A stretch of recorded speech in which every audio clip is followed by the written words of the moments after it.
तर फ्रेंड्स, मी आज चालली आहे आमच्या शेतामध्ये भेट.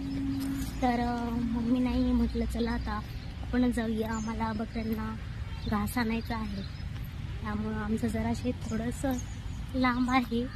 तर म्हटलं चला जाऊया शेतामध्ये हळूहळू का होईना. तर ऊन पडायच्या आधी म्हटलं पोहोचाव आणि तर चालली आहे मी. हे पहा, भरपूर अंतर आहे.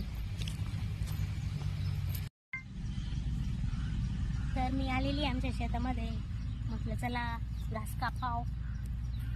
तर आता मी पटपट घास कापते उन्हाच्या आधी. ऊन तर पडलेलंच आहे खूप, तरी पण म्हटलं चला बकऱ्या माझ्या नावाने ओरडू राहिल्या. पटकन घास कापते आणि त्यांना खायला घेऊन जाते. बघा मंडळी, कमेंट करून सांगा जमतंय की नाही घास कापायला मला.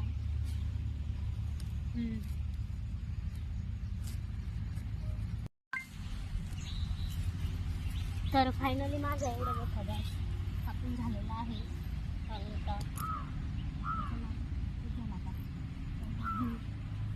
शेळ्यांचं पोट भरणार आहे. बांधून घास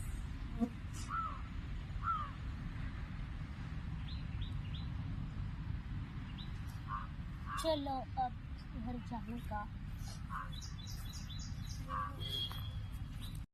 फायनली शेळ्यांना घास पोहोचलेला आहे, खात आहेत.